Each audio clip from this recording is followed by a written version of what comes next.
Jimmy Dore, welcome back to the show. Hey, it's my pleasure. Thanks for having me. Yeah, thank you for being back on. I really appreciate it. We're recording this on the 4th of July, so I appreciate you taking time away from your 4th of July celebrations. And I just wanted to ask you, because it's been about a year since we last spoke, how are you enjoying the new post-fascist America now that kids are free from cages and Julian Assange is free and we stopped bombing the Middle East and we stopped funding a genocide in Gaza? So, yeah, things got actually a little worse, and nobody seems to care because Joe Biden doesn't tweet nasty stuff.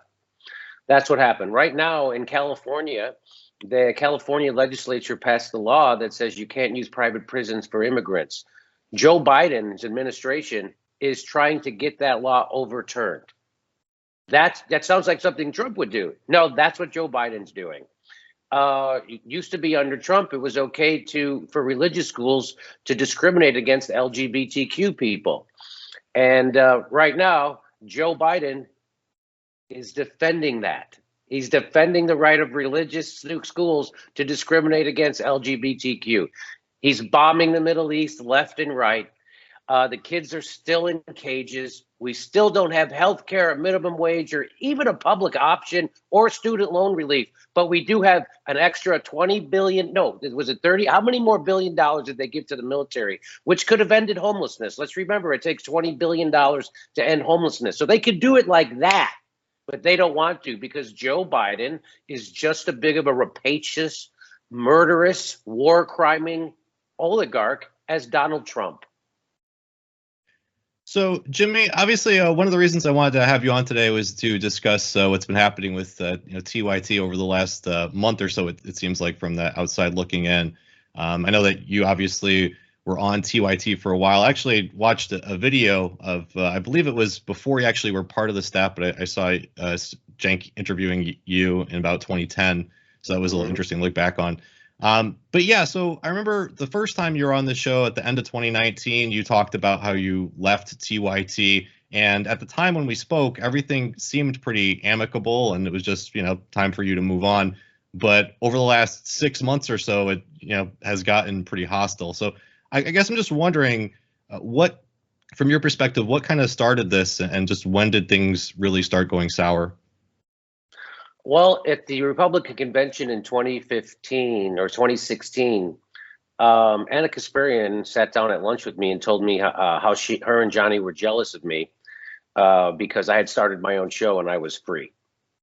So that's really the genesis of all this. And then after I left the Young Turks, I mean, if you know anything about Anna Kasparian, she's a deeply narcissistic, jealous person, and that's how she runs her life. I mean, she went from tweeting out a doctored video of an award-winning journalist to smear him, and when she got called on it, she didn't apologize, didn't retract it, didn't even acknowledge it. Right? That should have ended her career. No one's even talking about it. Why? Because she came up with a bogus hashtag Me Too against Jimmy Dore to deflect everybody from that. And then jackasses like Kyle Kulinski run with it in an embarrassing way. And right now, his fans are unsubscribing from his show in the thousands because he did what he did. He did what an unbelievably dishonest, cowardly thing. And he revealed himself. And it was dishonest. It wasn't a mistake. It wasn't an oversight. What Kyle Kulinski did was dishonest, just as dishonest as what Anna Kasparian and Cenk Uygur have been doing. What Anna Kasparian did was tweet out a doctored video to smear an award-winning anti-war journalist. And when she was called on it, she didn't acknowledge it. That should end her career. Cenk Uygur and Anna Kasparian both smeared Julian Assange while he was being tortured in prison. They smeared him. They smeared him again last week. That's what they do. They're taking $20 million, $24 million from DNC billionaires and right wingers, and they immediately flipped. I was told that the Young Turks had to move to the center by a top executive, and they know it's true. And they did. This is what's happening. When Cenk Uygur smears Julian Assange in the most disgusting way possible, that's him signaling to his donor that I'm a good boy. Please keep giving me money. That's all that is. And so what the way this all started was when I did hashtag Force the Vote, Anna Kasparian decided to call me a grifter and to question my motives for no reason, and besides her narcissism and jealousy of me. And so I responded. And then when I responded to her trying to drag my name through the mud because I was trying to get health care for people, Cenk Uygur then piled on. And so then I was like, okay, well, if you guys are going to try to attack my character over forced vote, by the way, they did a poll, the Young Turks did a poll for their own audience, their own paying members, what they wanted to do on forced to vote. 9 out of 10 of them, 86%, 9 out of 10 said they were for forced to vote and they wanted the Young Turks to support forced to vote. Well, Cenk Uygur not only did not support forced to vote, because he would always say, you know, when he took the money, he would always say to his audience, you are our boss. You hire us. You fire us. Well, guess what? They're firing them. They went against their own audience. 9 out of 10 of their own audience wanted to do forced to vote. And not only did Cenk and Anna not go along with forced to vote, but they lied about it to kneecap it. Cenk Uygur said that Kevin McCarthy could become speaker, which is a flat out lie. And no one's called him on it except this show, except me. Right. And so that started his long litany of lies. So they started lying about Julian Assange. Then they lied about forced to vote. They lied about Kevin McCarthy becoming speaker. Then I outed their shady fundraising that they were doing, like televangelists, which was gross to say the least. And so then they were misreporting the Syria story. Then they smeared Aaron Mate as taking money from the Russians and working for Assad. Then Cenk called me a Nazi. Then Anna Kasparian came up with the phony sexual harassment. It was so transparently bullshit. And Kyle Kulinski then gave that false equivalency. What a real reveal by Kyle Kulinski. His fans are stunned. They're unsubscribing from his show by the thousands. And his videos getting ratioed. And he's on a corporate algorithm with the Young Turks. Kyle Kulinski's show is on the Young Turks network. So they were taking away his dislikes on his video. And we caught that in real time. I tracked that. But I just wanted to let people know what Kyle Kulinski did. What he did was he tried to clutch his pearls because Anna Kasparian was trying to blackmail me because they wanted the criticisms of their horrible business practice and their McCarthy smearing to stop. But we weren't going to stop telling the truth about them. So Anna Kasparian, 7 years ago, I told a joke at work when she flashed everybody at work, basically is what happened. Anna Kasparian came into the newsroom, bent over and flashed the whole newsroom. And I made a joke to my boss. She was my boss because it got uncomfortable. And I said to her, hey, nice news skirt, you know, to kind of give her a heads up. Hey, you're flashing the whole newsroom. You're sexualizing the workplace. And everybody laughed really loudly because everybody was like, whoa, watching, and they could see what was happening. And so she got embarrassed. And I didn't want to embarrass my coworker. Like, I didn't want her to be embarrassed or feel badly. And so I apologized to her immediately. I said, hey, I didn't mean to embarrass you like that. I just wanted to give you a heads up. And in the joking way that you guys hired me to around here. By the way, that was the Howard Stern show when that happened. Anna used to do a segment called Guess Who's Camel Toe? And they would zoom in on a celebrity's camel toe through their tights, and you'd have to guess who it was. Then they would also post revenge porn.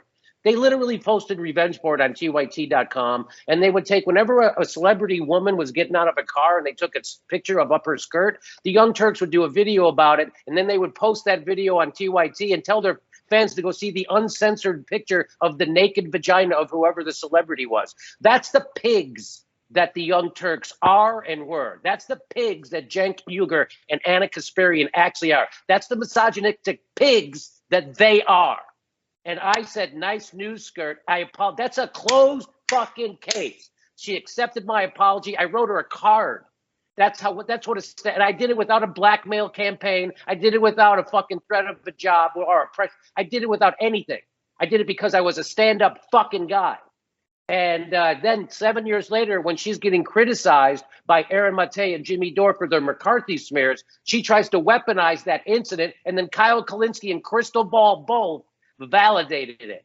And that is unforgivable. That's unforgivable. So, Jimmy, I have to say I found Kyle's. So let me just say. And so when Kyle told that story, when he did his video, what he did was He got mad at me. The only person he got angry at in the whole thing, he didn't get angry at Cenk for smearing Julian Assange or Aaron Mate or his shady business deal or for calling Jimmy Dore a neo-Nazi or for saying Aaron Mate worked for the Russians or Anna Kasparian for tweeting out a doctored video of an award-winning journalist to smear him or for her doing a phony hashtag #MeToo against me to distract. The only person he got mad at in that whole thing, he wanted to punch me in the face. And why? Because the story I just told you, I told on my show about how Anna flashed the newsroom and I made a joke. And he said, how horrible of that would be. Why would I want to humiliate her again? Because she was blackmailing me. And Kyle left that part out of the story. And his own fans are unsubscribing from his show by the thousands because of it. He had to do another video he just dropped today apologizing, trying to explain. And it's worse. So Kyle Kulinski is being revealed right now in this moment. So he did that. He did a totally dishonest, bogus fucking move to try to do a false equivalency because he's on the TYT network and it's all about money for him, I guess, because they're taking dislikes away from his thing. I don't know what Cenk Uygur is holding over his head, but it's really making Kyle look like a piece of it right now. I'll tell you that. And everybody's calling. You saw what he did, right? Yes. Are you okay with it? I have to agree that I found his last video especially very cowardly. Just saying that he didn't want to speak with you. And actually, I have to draw some parallels because I recently saw where he went off at the suggestion that he spoke with Nick Brana. So I guess this is Nick Brana who wants to bait me into some sort of debate. Dude, I wish you well. I hope you build your party. The last thing you should want is a prominent lefty YouTuber to be put in a position where I come out strongly against you. Sorry, that's the truth. I wish you well, but I don't think you're going to do well. That's my take on it. And you don't want me to, expound on that more because it won't go well for you. And to me, I don't know if Kyle is just a shy guy or doesn't like confrontation, but it seems remarkably cowardly. And so in this last video, he essentially said the reason that he didn't want to have you on is because he didn't want to ask you a question. So I'm just going to ask you the question that he didn't want to ask you. When you were revealing the blackmail attempt by Anna Kasparian, you used the term that she was dressing inappropriately.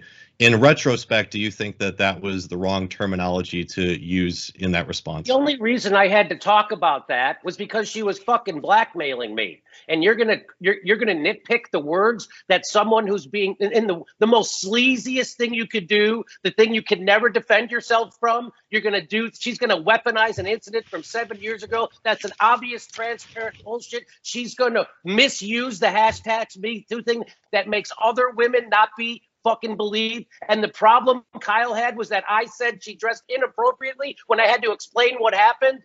I'm sorry. I don't fucking apologize for that. And what he did was bullshit. And what a bullshit thing. I'm not responding to a fucking sleazy blackmail thing properly. I'm not using the proper words. Is that really the accusation? Yes. That was the accusation. And of course, I showed Kyle Kulinski to be a complete full fucking outrage pearl clutcher because he had tweeted at Anna Kasparian before, hey, why don't you masturbate on camera? I bet you'd get more live stream viewers. And Anna Kasparian went back, I bet we'd get 6,000. So they're all fucking pigs. They're all fucking pigs and they're trying to slime me. And it's not working. Yeah, as you mentioned. I didn't fucking talk about it the right way. I'm getting fucking smeared and in the sleaziest way possible. And I said inappropriate. Oh my God, Jimmy Dore said inappropriate. Did he say inappropriate? You don't want to punch Cenk Uygur in the face for smearing Julian Assange while he's being tortured. You don't want to punch Anna Kasparian in the face for tweeting out a fucking doctored video to smear an award-winning anti-war journalist. You don't want to fucking punch Cenk Uygur in the face for calling Jimmy Dore a neo-Nazi. You don't want to punch Anna Kasparian in the face for doing an obvious, blatant misuse of the hashtag #MeToo. You don't want to no, but Jimmy Dore said inappropriate when he had to defend himself against a fucking sleazy smear. That reveals Kyle for who he is. So yeah, another weird thing that came out in all of this was just the huge amount of sexual content that TYT put out in the past, from the upskirt videos. Eva Longoria flashed her panties. Oh, okay. This is young Turk style story. I like this. Yeah, when the story has no purpose other than, come on, let's show you Eva Longoria's panties. No, but her panties are very surprising because, hold on, before we show the picture. Have you obtained it? I've obtained photos of her panties. The revenge porn, there just was a lot of content on their channel that was sexual in various ways and just weird themes about like sex in schools and whatnot. I believe even one thing that they did had to do with an actress who may have been underage at the time. Yeah. So I guess I'm just wondering, do you remember any discussions about moving away from that kind of content and trying not to be like Howard Stern? Because I did come across one TYT Underground video where a few years ago they were kind of looking back at it, and Cenk knew exactly how many views those Kim Kardashian videos got for them. Look, I know where the line is. If we're just doing stupid Kim Kardashian stories like we used to sometimes, keep it real, just to show her tits, no, they're Thighs, specifically. Yeah, or ass. Or a camel toe. Camel toe, which, by the way, is a great, huge hit. But at least half a Is there million. too much cellulite on the thighs? Yeah. I We used to remember do Guess the Camel Toe. Now she's all hyper. I know. We did a 3-part series on Guess the Camel Toe that got over 1 million views combined. But it seemed as though there was sort of like a team effort to kind of move away from that. So do you remember any specific discussions around that? Do you remember they used to have a thing on that Hassan Piker used to do, Cenk's nephew? It was called Bro Tip. And he was basically telling you how to be a predator. And he would tell you how to separate. He goes, you got to separate the girl from the herd so they don't cock block you. You got to get your fingers in her fast. You got to grab your ass. And you got to say, it was fucking gross. And that's a show that Cenk produced. And they have to scrub it. They've scrubbed all their camel toe videos. They've scrubbed all their Britney Spears videos. They actually haven't gotten it all, Jimmy, just because I think there was so much that many. It'd be like all of their content. Yeah, so like when Cenk ran for Congress, they scrubbed the shit out of that, right? But still, I was able to go back and find unbelievably disgusting pig videos that they did. The video of Cenk advocating for bestiality, jerking off horses and dogs. If I were the benevolent dictator of the world, I would legalize bestiality where you are giving, where you are pleasuring the animal. You see what I'm saying? Okay. Okay. Now why? Why did that happen? It's the dumbest thing I've said. It really is the dumbest thing you said. No, I'll tell you why. Because so there's was the case that we covered where there was like a guy or a girl or something that was pleasuring a horse, and the horse came to a conclusion, right? So who got harmed? You know that people who are, okay, look, not to be a downer about what you're saying, because what you're saying sounds kind of funny, but a lot of people who are being raped can actually, like, have an orgasm.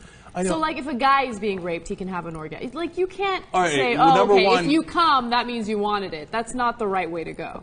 But number one, you're being an unbelievable downer. I am, but that's the truth. Number two, they're not both humans. Number three, I mean, if you really asked the horse, did you mind? The answer's got to be, no.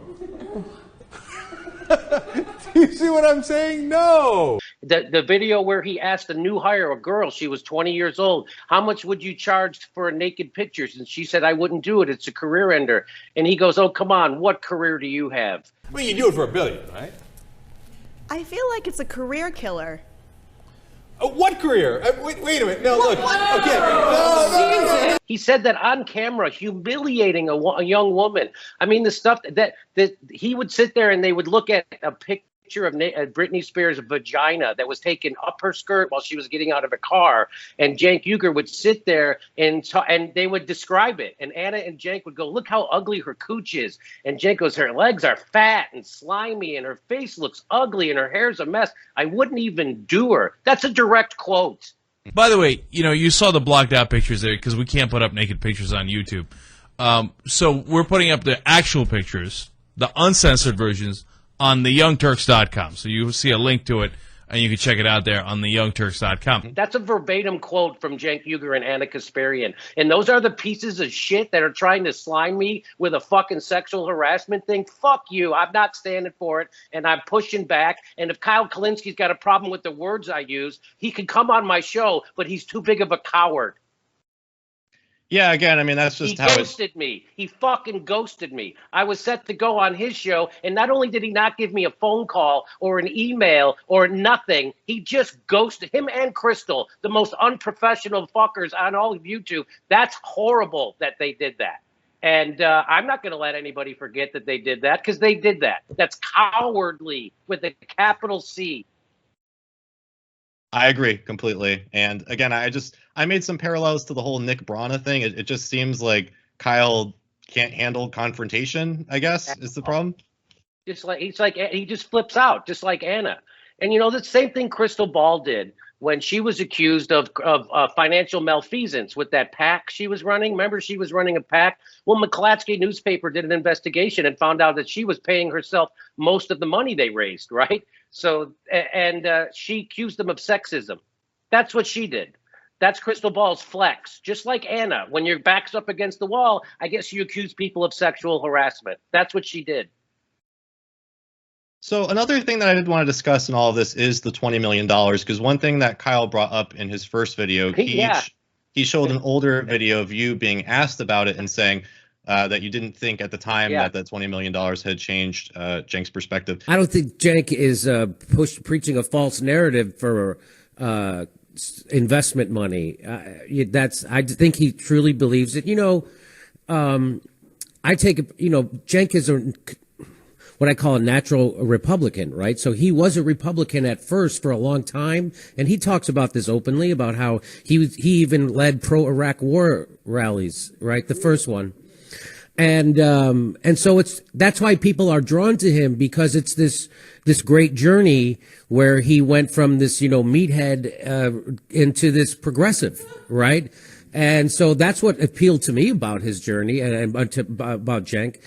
So I think, if he is what we consider to be wrong on an issue, it's just because he's genuinely believes it. That money, that investment money, that's not how Cenk works. And if he's making a mistake, it's just he's making a mistake. Or I disagree with him. I disagree with him before they took that money. Well, the first gas attack in 2013, and Barack Obama wanted to bomb Syria over that, and they believed it. And it was proven false. It was since proven false. And honestly, so looking back, I have noticed Cenk seemingly kind of going back and forth on this a few different times. There are times when it seems as though he was saying that that the gas attacks did take place and they didn't take place, and advocating for bombing and not bombing, and saying that Tucker Carlson was copying what he was saying about not attacking. Like, it seemed very all over the place. So and again, in his video, Kyle was saying that Cenk described himself previously as a soft interventionist. So I guess I'm just wondering from you, how much do you think the $20 million really has changed TYT, or does Cenk really have any kind of underlying philosophy at all, or is he just kind of all over the place, and has he been that way for years? Well, Cenk's instinct are always Republican right wing. Now, that's not bad if you're a Republican right winger, but if you're supposed to be a progressive, that's not good. His instincts have always been right wing. He was for the Libya bombing. He did pro-war rallies for Iraq. He bragged about that he was for the Libya war. He bragged about it. I showed the video on my show. And he was giddy over the Libya, turning it into a failed state, going along with Hillary Clinton and the imperialists and the neocons. And then he wanted to bomb Syria more and more. I was the only one on that panel. There was Johnny Iadarola, Cenk, and Ben Mankiewicz, and I was the only anti-war voice on there. They were all sitting there trying to convince me, come on, Jimmy, don't you want to bomb? Don't you want to bomb? So the money totally changed them. And when I was asked that question by Lauren Steiner, that was before the change. They had just gotten the money, and I didn't see the changes that had happened yet. But boy, oh boy, did they change after that. It was like they just went nuts. And I knew. So, and then it was like a year later that executive at the TYT told me that they have to move towards the center. And so I didn't know. Can you just share any more details about that specifically? Like, what was that conversation like, and just how was that framed exactly? I was saying the same shit. I'm like, well, if he's taking money from these people, how is it not going to affect it? It's obviously going to affect, right? And he goes, well, we have to move towards the center. We know that. That's a direct quote. So, and I don't want to say who that was, Ben Mankiewicz was one of my best friends over there. I had a lot of good friends. I don't want to say who said it, but that was said. And then and when I saw them smear Julian Assange, I was like, oh, they're doing this. They're signaling to a donor. You could tell Cenk didn't even believe what he was saying, just like they don't believe what they're saying about Aaron Mate, just like they don't believe what they're saying about me, just like they don't believe what they're saying about Syria. You could tell in their face, they don't believe it. And he didn't believe. Cenk was just like, oh, I have to do this because he's signaling to a donor. And they're out of money. Cenk blew through that $20 million. He's got to get more donors. They got to get more money. And so I don't know what who knows? Maybe Cenk's going for that NED Bellingcat money right now because that's who they're using to report on Syria. Bellingcat. Anna was tweeting out Bellingcat. She's retweeting Bellingcat, which if you know who they are, they're a CIA cutout. That's who she was using for her info on Syria as a journalist while she was tweeting out a doctored video, a deceptively edited video to smear an anti-war journalist, Aaron Mate. And Kyle didn't want to punch her in the face for that. Isn't that interesting? He didn't even fucking mention it, Primo. Kyle, what do you think you're doing? Who do you think you're fooling? You want to come for me in a dishonest way? You will pay a price. So, Jimmy, I'm fucking Dave Rubin? That's who you think you're dealing with?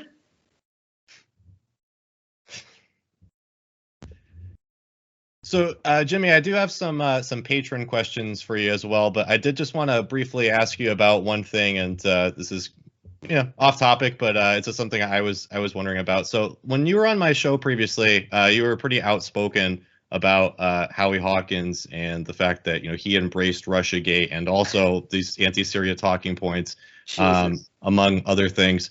So I mean, you were pretty vocal against him, which I really appreciate because there wasn't much coverage just about the Green Party nomination generally. It was really me, Nico House, Richard Medhurst, George Galloway. That was really basically it, and I appreciate you speaking out a bit.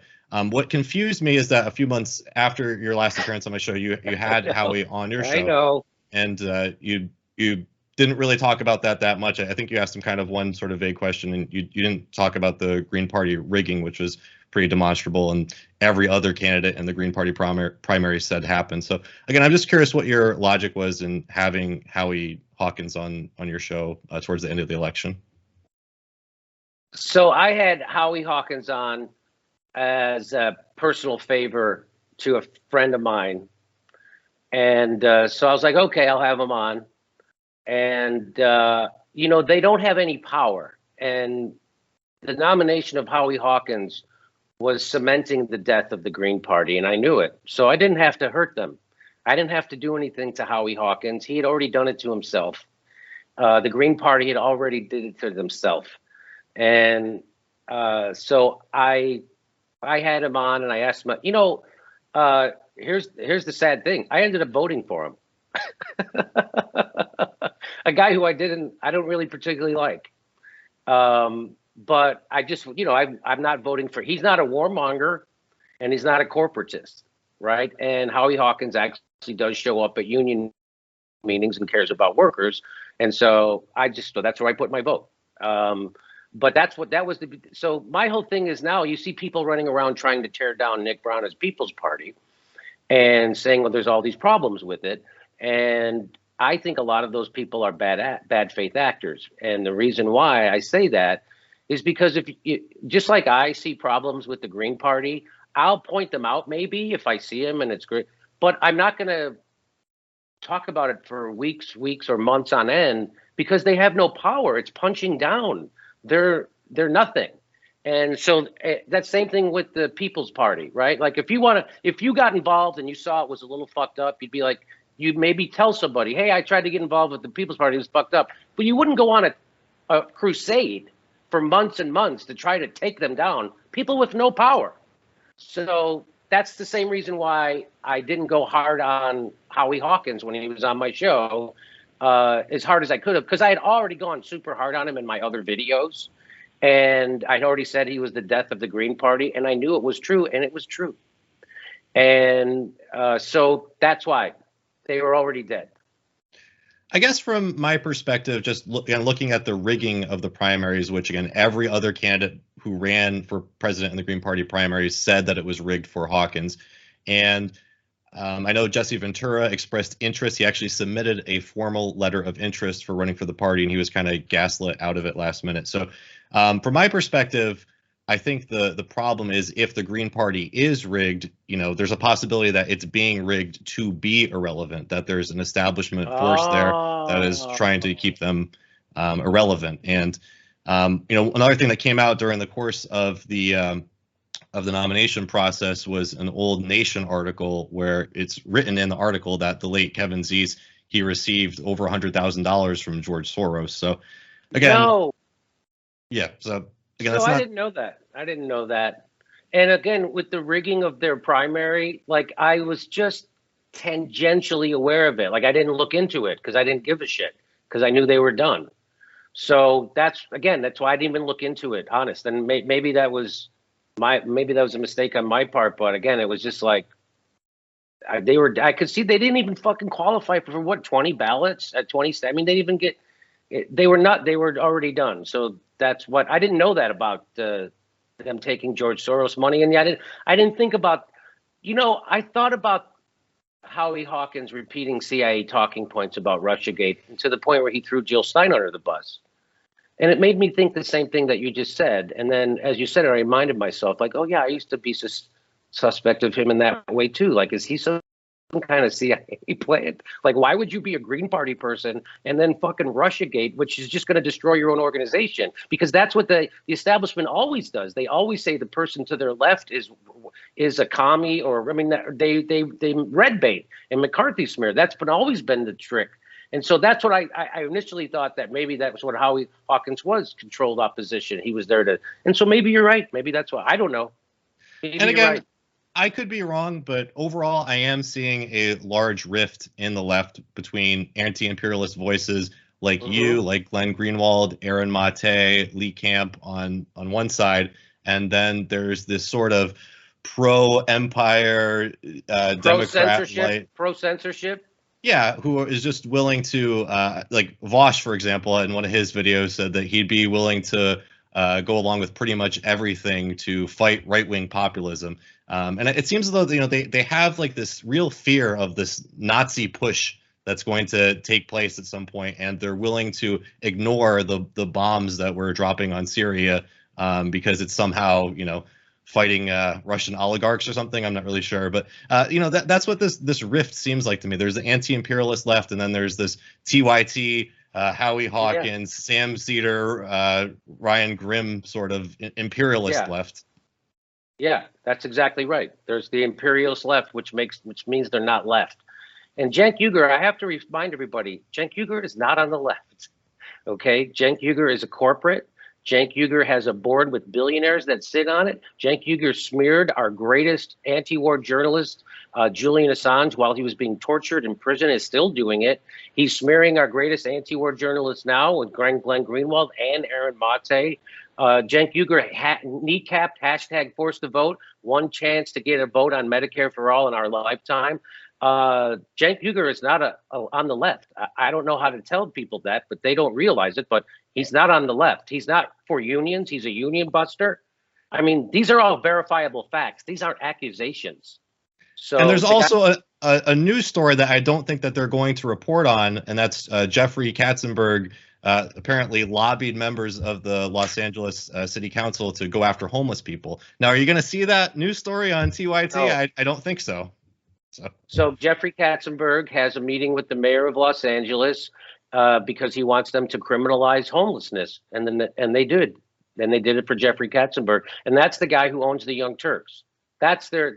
So this idea that somehow the Young Turks are some independent, they're not independent at all, and people see through them now, and so that's good. And I hope I helped because they're not honest actors, and the money ruined them. It ruined them. They became the worst version of themselves. And Jimmy, I have to say, like, I know that you've been through a lot the last couple months, and you've been smeared endlessly, and I'm sorry that that's happened to you. But I do think that there is a positive outcome, that TYT has been exposed, and a lot of these grifters, these imperialist grifters, have been exposed. So, I don't know how much solace you can take in it, just given what's happened to you. But I just want you to know I think that you've really opened a lot of people's eyes as to this disinformation campaign that these folks are running. Well, I appreciate you saying that. I hope I have. And it's really rattling to have a sleazy accusation like what Cenk Uygur and Anna Kasparian did to me and did to Aaron Mate. It's really rattling. The number one online news show and all the other lefty shows are afraid to tell the truth about them. You see guys, you see people discrediting themselves to stand for TYT, like David Dole and Mike Figueredo, and you see them, right? You see them discrediting themselves right out in public. David Dole, the first thing he did was he came out and lied about forced to vote. And Justin Jackson and me had to ratio his ass on Twitter, and I invited him on my show to come back up his fucking bullshit tweets, and David Dole ghosted me. He's afraid. So these people are all cowards, and they're discrediting themselves, and I don't have to do a goddamn thing. So, Jimmy, I know we're basically out of time. I did have a few patron questions. I don't know if you have just a few minutes to run through them quickly. Okay, sure. Thanks. Yeah, my Primo Radical patrons for just $1 a month, they could submit questions to all my guests. So the first one is from Charmaine. Charmaine writes, Kyle's video literally sickened me. Clearly, Aaron and Jimmy are owed an apology by TYT. What can be a positive outcome here unless TYT apologizes? It's just destructive. I don't care about TYT. I would like an apology from Kyle. It's not coming. Kyle's going to keep digging his own grave. He keeps trying to shovel shit at me, but he's throwing it into a headwind, just like Anna and Cenk, and all the shit's getting on him. So good luck, Kyle. You don't have a wartime consigliere, which is why you keep punching yourself right in the dick. Keep going. So Catherine writes, what's your favorite way to imbibe weed, and do you think it can be used as a truth serum or to enhance intelligence? It definitely enhances intelligence in lots of ways. I smoke it out of a straight pipe, a chillum. That's my favorite. I don't like vapes. I don't do the vape. I like a pipe with real weed that I can taste, and out of a straight pipe, a chillum. I don't like a bowl because I always burn my thumb. So yes, it definitely helps me. It helped me become a better performer when I started smoking pot before I went on stage. Before that, I was very rigid. And I would stand at the microphone kind of like Dennis Miller and just kind of tell my jokes. And then when I started smoking pot before I went on stage, I started doing a show off Broadway called the Marijuana Logs. And we would smoke before the show, and it just opened me up. Like I had all this. Anyway, so it was very helpful. I don't smoke before I go on stage anymore because I don't need it to get there anymore, right? Mm-hmm. So I can get to where it used to bring me without the weed. And so then I don't have any of them. But there was also a price to pay for that. If you're high on stage, I would forget shit, often. But I would also be more creative. So now I can be more, I can get there, I can be that creative, and I don't forget shit. So it's the best of both worlds. I'm going to combine the last two questions here because they're somewhat similar. Brendan Parker writes, do you think Greens and Libertarians can work together, uniting under the philosophy of somebody like Henry George? And then Sean Duvall writes, what is your actual political philosophy? Well, that first question I want to answer first. It's a great question. You mentioned this before about how there's these shit libs on the left, like TYT, and they're afraid of working with the populist right. Yeah. So when you hear someone say, hey, we have to organize along class lines, they don't realize what they're saying. Because when you say I want to organize along class lines, that includes the other half of the country who are also workers, which means Trumpers. So if you're going to organize along class lines, you can't leave out half the country. That's not how you organize. But that's why people like TYT, I feel like, are controlled opposition, because they're here to keep us divided. And as soon as I reached out, remember I interviewed, all I did was interview a Boogaloo Boy. Now, people don't even know what a Boogaloo Boy is. Either did I. Cenk interviewed David Duke for an hour. I know. Cenk interviewed David Duke for an hour, but I'm not allowed to interview a Boogaloo Boy. And when people conflate the Proud Boys with the Boogaloo Boys. The Boogaloo Boys were invented as a counter to the Proud Boys because the Proud Boys were racist. The Proud Boys are pro-cop. The Proud Boys are pro-war. The Boogaloo Boys were they're pro-BLM, Black Lives Matter. In fact, there's videotape I've seen of them providing security for Black Lives Matter protests, the Boogaloo Boys. They also are pro-LGBTQ, or at least the guy I talked to was. They're anti-imperialism, they're anti-war, and they're anti-cop.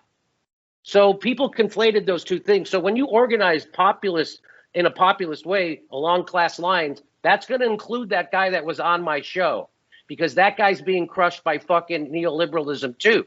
He was also being crushed by the COVID lockdowns, just like everyone else. So when you're going to organize along class lines, that includes the other half of the country, which means Trumpers, and people don't realize that.